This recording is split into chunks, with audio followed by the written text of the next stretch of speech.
One India Hindi में आपका स्वागत है। लगातार ये कहा जाता है कि जिंदगी में अंक ही सब कुछ नहीं है और किसी की सफलता उसके अंकों से नहीं आकी जानी चाहिए, लेकिन फिर भी इसे लेकर कथनी और करनी में बड़ा फर्क नजर आता है। यही कारण है कि दूसरे बच्चों से तुलना और सामाजिक ताने बाने के चक्कर में छात्र परीक्षा परिणाम और अंकों को लेकर काफी दबाव में नजर आते हैं।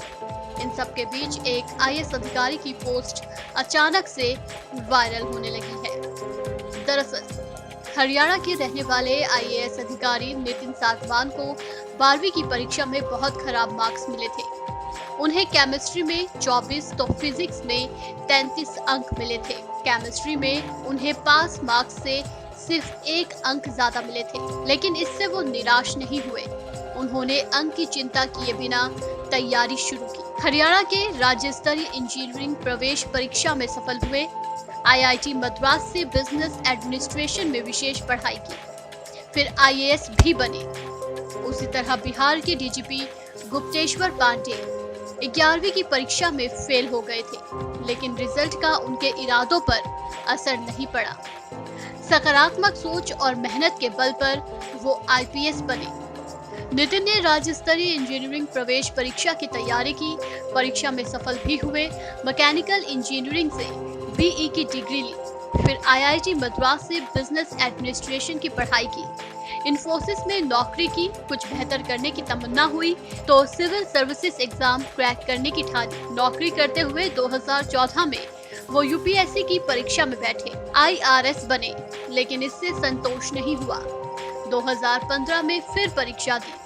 साइंस बैकग्राउंड के नितिन ने यूपीएससी की परीक्षा में सोशियोलॉजी को मेन सब्जेक्ट बनाया था। उन्हें 8वीं रैंक मिली और आईएएस के लिए चयनित हुए। बिहार के डीजीपी गुप्तेश्वर पांडे भी एक प्रेरणादायी शख्सियत हैं। वो 1987 बैच के बिहार कैडर के आईपीएस अधिकारी हैं। वो गांव के सरकारी स्कूल में पढ़े, पढ़ाई में औसत से कम थे। 6ठी क्लास तक उन्हें अंग्रेजी के अक्षर का ज्ञान भी नहीं था, लेकिन इसके बावजूद मन में कुछ बेहतर करने की जिद थी। 11वीं की परीक्षा में फेल हो गए थे। फिजिक्स और केमिस्ट्री में वो कमजोर थे, लेकिन यही वो समय होता है जब उसे धैर्य धारण करने की जरूरत होती है। ये धैर्य ही उसे निराश से आशा की तरफ ले जाता है। गुप्तेश्वर पांडे इस रिजल्ट को पीछे छोड़कर आगे बढ़े। वो कॉलेज की पढ़ाई के लिए पटना विश्वविद्यालय पहुंचे। ग्रेजुएशन के बाद वो यूपीएससी की परीक्षा में बैठे। 1987 में वो आईपीएस के लिए चुने गए। इस खबर में फिलहाल इतना ही। तमाम अपडेट्स के लिए बने रहिए वन इंडिया के साथ।